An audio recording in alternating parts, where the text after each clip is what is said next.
بسم اللہ الرحمن الرحیم۔ گمنام ہیرو کے معزز ناظرین، السلام علیکم۔ آئیے چلتے ہیں کہانی کی طرف۔ وہ عمارت باہر سے دیکھنے میں کیسی لگتی تھی، اندر سے کیسی تھی، اس کا کیا ماحول تھا، میں آنکھیں بند کر کے یاد کروں تو سب بتا سکتا ہوں۔ اس پرانی تصویر کو ذہن میں رکھتے ہوئے میں نے اس یتیم خانے کو بہت تلاش کیا۔ جب میرے پاس وقت تھا اور وسائل تھے تو میں ایک پلان کے تحت ہر شہر اور قصبے میں گیا جہاں کوئی یتیم خانہ تھا، مگر کہیں بھی مجھے وہ جگہ نظر نہیں آئی جو میری یادداشت میں محفوظ تصویر سے مشابہ ہوتی۔ 20 سال بعد کوئی چہرہ اور کوئی جگہ اپنی اصل حالت میں نہیں ملتی۔ گلی محلے اور بازار سب بدل جاتے ہیں، اس کے باوجود کچھ پرانی نشانیاں باقی رہتی ہیں۔ کوئی درخت، کوئی مینارہ، کوئی چھجا یا چوبارہ، کوئی دریچہ یا محراب، کوئی بالے دی ہٹی یا فقیر کا ڈیرا، پھر اصل عمارت کا سراغ مل جاتا ہے، اور اس کے نقوش خواہ کتنے ہی کیوں نہ بدل جائیں مگر پھر بھی پہچانے جاتے ہیں اور پہچان لیتے ہیں۔ ہاں، میں وہی ہوں اور تم وہی ہو نا۔ لیکن وہ یتیم خانہ تو جیسے کرۂ ارض پر ہی نہیں تھا، اس کے بھی متعدد اسباب ہو سکتے تھے۔ وہاں اب یتیم خانے کی جگہ کوئی ہوٹل یا سینما بن گیا ہو، رہائشی عمارت یا کارخانہ تعمیر کر لیا گیا ہو، کسی نے وہ جگہ خرید کے یتیم خانے کو بلڈوزر سے برابر کر دیا ہو، یتیم خانے کے بچے ادھر ادھر دوسرے یتیم خانوں میں تقسیم کر دیے گئے ہوں، یا یتیم خانہ کسی اور جگہ منتقل کر دیا گیا ہو۔ اگر میری پرورش کسی عام سے گھر میں والدین اور بھائی بہنوں کے ساتھ ہوتی تو پھر میں آدمی ہوتا، مداری نہ ہوتا، پھر یہ کہانی بھی جنم نہ لیتی۔ میرے لیے اس یتیم خانے کا سراغ لگانا یوں بھی ضروری تھا کہ مداری کا کھیل وہیں سے شروع ہوا تھا۔ اس وقت میری حیثیت بچہ جمہورہ سے زیادہ نہیں تھی، مگر جب میں وہاں سے نکلا تو خود ایک مداری بن گیا تھا۔ بلا شبہ یہ ایک خداداد صلاحیت تھی، ورنہ میرے جیسے وہاں بہت تھے جو اس یتیم خانے سے نکلے تو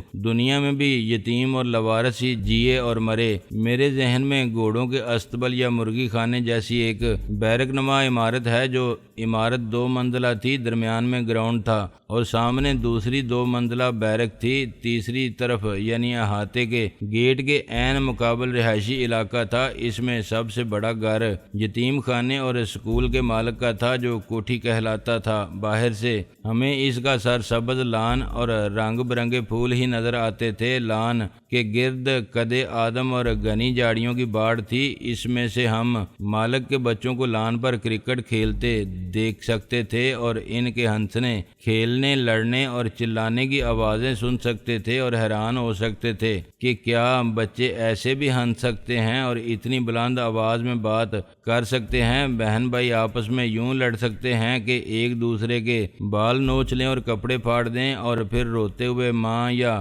باپ سے شکایت کریں تو انہیں کچھ بھی نہ کہا جائے، اور وہ کچھ دیر بعد پھر اسی طرح کھیلنے لگیں جیسے کچھ ہوا ہی نہیں تھا۔ ہر صبح ایک سفید رنگ کی چم چم کرتی گاڑی 2 لڑکوں اور 1 لڑکی کو اسکول چھوڑنے جاتی تھی اور پھر دوپہر کے وقت واپس لاتی تھی۔ میں ان خوش قسمت لڑکوں میں شامل تھا جنہوں نے اس کوٹھی کو اندر سے دیکھا تھا۔ آج میرا معیار بدل گیا ہے، لیکن اس وقت میں کوٹھی کو دیکھ کے دنگ رہ گیا تھا، اور جب میں نے کوٹھی کی آرائش، شان و شوکت اور وہاں رہنے والوں کی شاہانہ زندگی کے بارے میں بتایا تو سننے والے دنگ رہ گئے تھے۔ دوسرا گھر اس سے چھوٹا تھا مگر بنگلہ کہلاتا تھا۔ اس کے سامنے والے حصے میں لان کے بجائے صحن تھا اور پکی اینٹوں سے بنی ہوئی 6-7 فٹ اونچی دیوار تھی۔ اس میں یتیم خانہ کے مینیجر صاحب رہتے تھے جو اسکول کے پرنسپل بھی تھے اور رشتے میں مالک کے سالے تھے۔ میں نے اور میرے علاوہ بہت سے لڑکوں نے یہ گھر بھی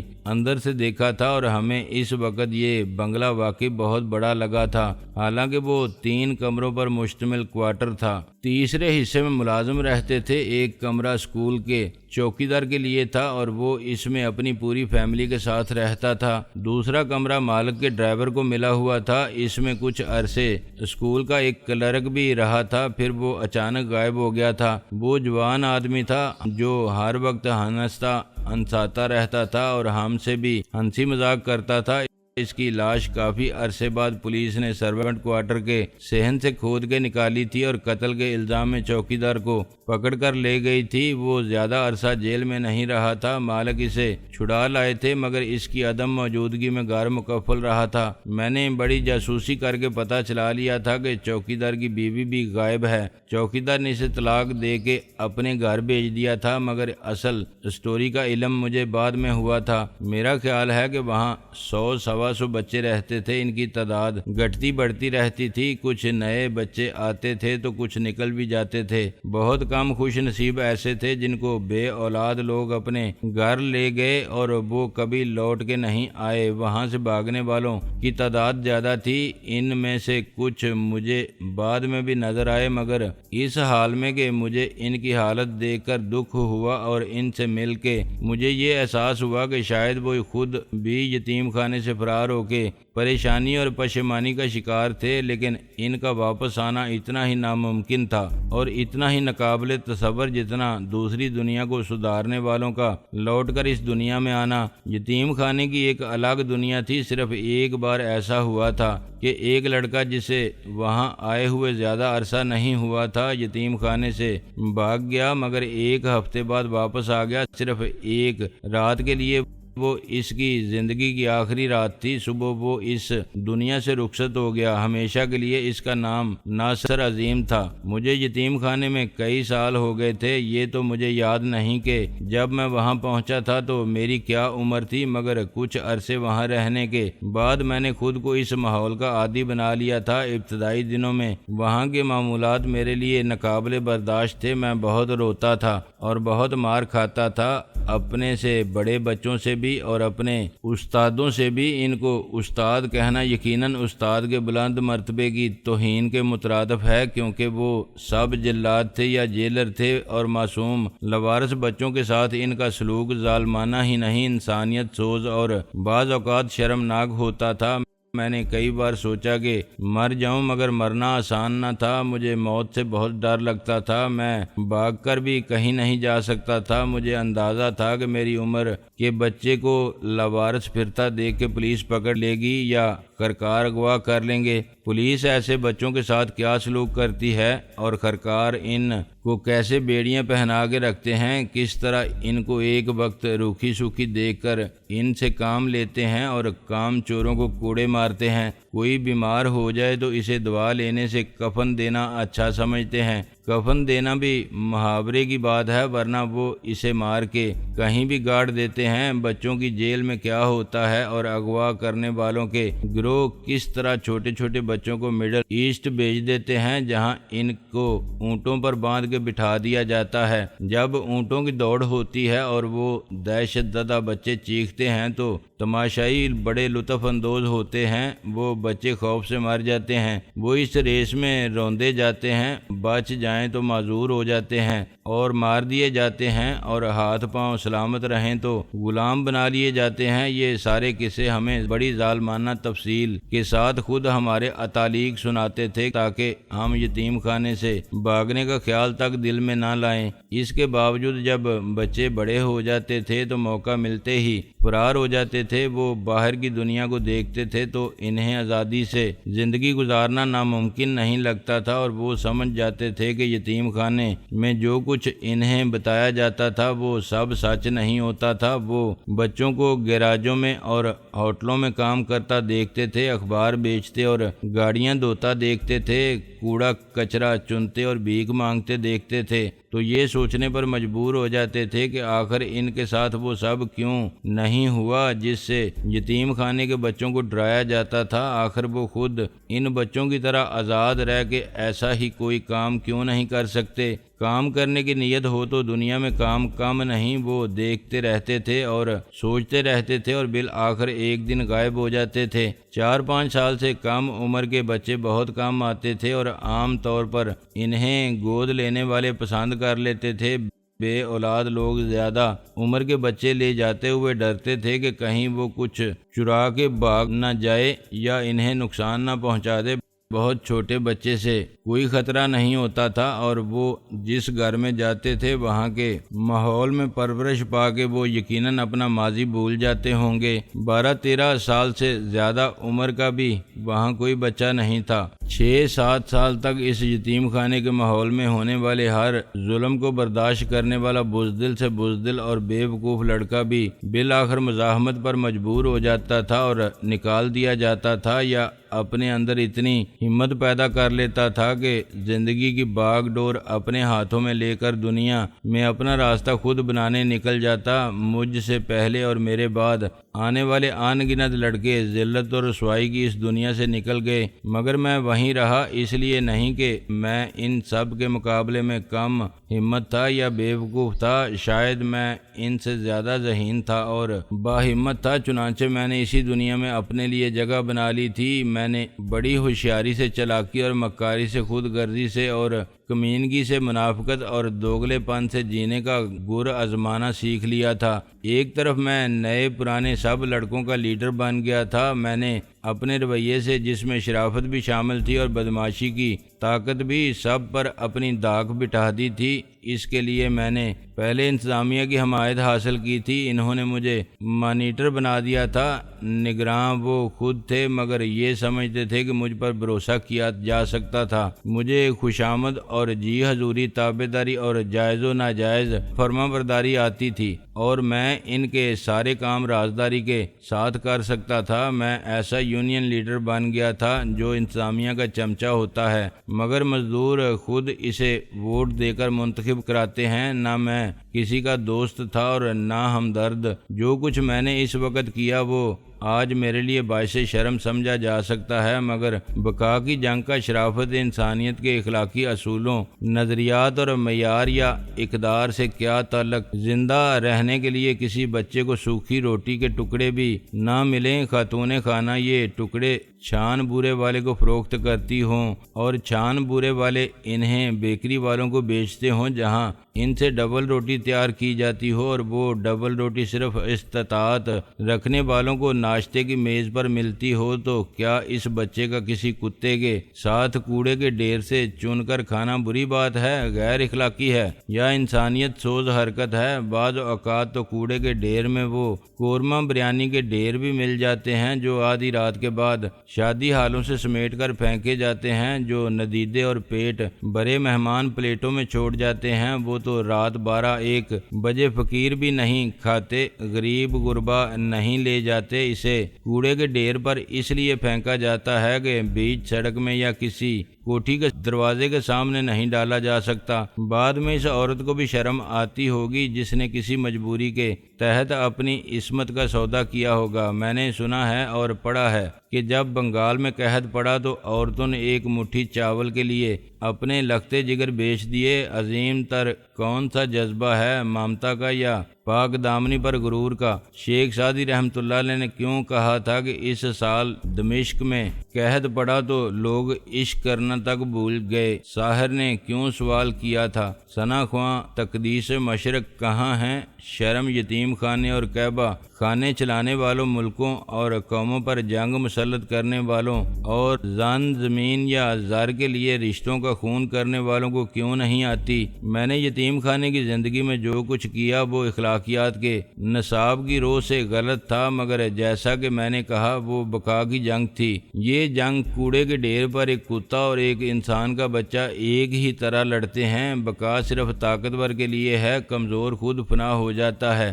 دنیا میں اخلاقی اصولوں پر ہی ان کی بقا کے لیے کوئی جنگ نہیں لڑی گئی۔ آج آپ ساری دنیا پر نظر ڈالیں، کہیں کوئی سیاسی یا معاشی یا مذہبی جنگ شرافت اور اخلاقی اصولوں کے دائرے میں رہتے ہوئے لڑی جا رہی ہے؟ اس کے باوجود مجھے شرم آتی ہے جناب۔ غلط کار کو اپنی غلطی تسلیم ضرور کرنی چاہیے۔ اگر میں مداری نہ بنتا اور وہ سب مداری نہ ہوتے جو انسانوں کو بچہ جمورہ یا اپنا معمول سمجھتے رہے، اپنے جیسا انسان سمجھ کے ان سے انسانیت کا سلوک کرتے، تو دنیا میں یہ سب دکھ، درد، علام و مصائب کیوں ہوتے؟ یتیم خانے پرانی آبادی کی کسی چھوٹی سی سڑک پر تھا۔ سڑک پر سے تانگے ریڑے اور سائیکلیں گزرتے رہتے تھے، پھر موٹر سائیکلیں اور گاڑیاں بھی گزرنے لگی تھیں، رکشا چلنے لگے تھے، سامان اور مسافر اٹھانے والی سوزوکی پک اپ آ گئی تھیں۔ پک اپ میں لمبائی کے رخ 2 سیٹیں لگا کے ٹین کی باڈی بنا دی جاتی تھی، اس کے اوپر جنگلہ بھی ہوتا تھا اور شوقین مزاج ڈرائیور اسے ہر طرف سے خوبصورت سجاتے تھے۔ ایسی گاڑیاں پاکستان کے بیشتر شہروں میں مسافروں کو اسی طرح لاتی لے جاتی ہیں جیسے بس یا ویگنیں۔ اس میں گنجائش تو 10 مسافروں کی ہوتی ہے، مگر اوپر نیچے چڑھ کے اور پائیدان پر کھڑے ہو کے 15-16 مسافر آ جاتے ہیں۔ ایسی گاڑیاں میں نے کراچی یا لاہور میں نہیں دیکھی، مگر ملتان، سکھر، بہاولپور، پنڈی اور بہت سے ایسے شہروں میں جہاں بس یا ویگن نہیں چلتی، یہی گاڑیاں استعمال ہو رہی ہیں۔ وہ بازار بھی اچھا خاصا بارونق تھا، اس میں دونوں طرف رکاوٹیں تھیں۔ یہ انارکلی جناح اسٹریٹ یا بوہری بازار جیسا شاپنگ سینٹر نہیں تھا، یہ کچھ ایسی ہی جگہ تھی جیسے پرانے لاہور کا راج گڑھ یا پشاور میں نوتھیا کا علاقہ، نیو کراچی کی لال مارکیٹ یا راولپنڈی میں سچ باٹا۔ یہ سب علاقے اب بہت بدل گئے ہیں۔ آبادی میں اضافے کے ساتھ تعمیرات بہت زیادہ ہوئی ہیں، سڑکوں اور گلیوں کے ساتھ دکانوں اور مکانوں کے حلیے تبدیل ہو گئے ہیں۔ یہ کہا جا سکتا ہے کہ ان علاقوں نے بہت ترقی کی ہے اور 10-15 سال بعد وہاں جانے والا خود کو بالکل اجنبی جگہ پر محسوس کرتا ہے، خواہ اس کا بچپن وہیں گزرا ہو۔ دکانوں کی قطار کے درمیان یتیم خانہ تھا، اس کی بیرونی دیوار کے ساتھ 15-20 دکانیں ضرور ہوں گی جو یتیم خانے کی ملکیت تھیں، اور مالک کو ان سے معقول ماہانہ کرایہ بھی ملتا ہوگا۔ سیاہ رنگ کے گیٹ پر، جسے پھاٹک کہنا مناسب ہوگا، ایک بہت پرانے بورڈ پر لکھا ہوا تھا شان اسلام ہائی اسکول اور یتیم خانہ جنت الاطفال، قائم شدہ 1947۔ یہاں پہلے کسی ہندو کا اناتھ آشرم اور پاٹھ شالہ تھا، یعنی پاکستان بننے سے پہلے بھی یہاں یہی کاروبار ہوتا تھا۔ مالک کو یہ عمارت کلیم میں ملی تھی اور انہوں نے اسی کار خیر کو جاری رکھنے میں فائدہ دیکھا، جس سے علامہ اقبال سے معذرت کے ساتھ مسلمان کے لیے دنیا و دین میں سرفرازی ہے۔ شان اسلام ہائی اسکول نچلی منزل پر تھا، دونوں طرف کی بیرک جیسی عمارت کے 10-12 کمروں میں 6 سے 10ویں تک کے 1000-1500 بچے تو پڑھتے ہوں گے۔ یہ دیسی یعنی اردو میڈیم اسکول تھا اور اس کا انتظام بھی ایک یتیم خانے والوں کے پاس تھا، چنانچہ یہاں آس پاس کی آبادی کے غریب بچے ہی پڑھنے آتے تھے۔ جس کا مالک کو بہت دکھ تھا، وہ اکثر کہتا تھا میں نے یتیم خانے کا روگ نہ پالا ہوتا تو یہاں ایک بہترین انگلش میڈیم اسکول ہوتا اور جتنی آمدنی مجھے اب ہو رہی ہے اس سے 10 گنا زیادہ ہوتی۔ اوپر کی منزل کے 10-12 کمرے یتیم خانہ جنت الاطفال کے لیے وقف تھے، ہر کمرے میں 10-15 بچے رہتے تھے اور ہر بیرک میں ایک کمرہ نگراں کے لیے تھا جس کو اتالیق کہا جاتا تھا، اور یہ بیرک کا پہلا کمرہ ہوتا تھا۔ نیچے جانے کا راستہ اسی کمرے سے گزرتا تھا۔ آخری حصے میں 4 غسل خانے تھے جن کو ہم لیٹرین کہتے تھے۔ ایک کمرہ کچن کہلاتا تھا جہاں نسبتاً بڑے بچے اتالیق کی نگرانی میں دال سبزی پکانا سیکھتے تھے، آٹا گوندنا، روٹیاں پکانا اور کھانا کھلا کے برتن دھونا۔ ان سب کاموں کے لیے کوئی ملازم رکھا جاتا تو ہم جو ویسے ہی حرامی اور حرام خور تھے ہڈ حرام ہو جاتے۔ جنت الاطفال کا شان اسلام ہائی اسکول سے کوئی تعلق نہیں تھا۔ وہاں صبح کی شفٹ میں لڑکے تعلیم حاصل کرتے تھے اور دوپہر سے شام تک لڑکیوں کی کلاس ہوتی تھی۔ ہماری درسگاہ وہیں کمرے تھے جن میں ہم رات کے وقت اپنی اپنی دری بچھا کے اور میلے تکیے لگا کے سوتے تھے۔ سرہانے کی طرف الماریاں تھیں جن میں ہم اپنے اپنے خانوں میں جوتے کپڑوں کے ساتھ بستر بھی ٹھونس دیتے تھے۔ صبح یہی جگہ ہمارے لیے درسگاہ بن جاتی تھی۔ ناصر عظیم بھی پہلے دن بہت خوفزدہ اور سہما ہوا تھا۔ جب ہمارے اتالیق یک چشم صوفی نے اسے میرے حوالے کیا تو وہ رو رہا تھا، لے بھائی ناصر، تیرے جیسا ہی دوسرا ماڈل آ گیا، اسے ٹھیک سے سمجھا دے کہ انسان کا بچہ بن کے رہے گا تو یہ جنت الاطفال ہے، شیطان کی اولاد کے لیے یہ جہنم ہے۔ جہنم ہاں، جنت وہ کسی کے لیے نہیں تھا، وہاں رہنے والے سب ہی بچوں کے لیے وہ یتیم خانہ نہیں عذاب خانہ تھا۔ مگر صوفی ہمیشہ ہر نوبات کے سامنے ایسا ہی کہتا تھا۔ اسے چپ کرانے کے لیے میں اپنے ساتھ لے گیا۔ میں اسی طرح ہر بچے کو اپنا مرید بنا لیتا تھا اور پھر اس پر واضح کر دیتا تھا کہ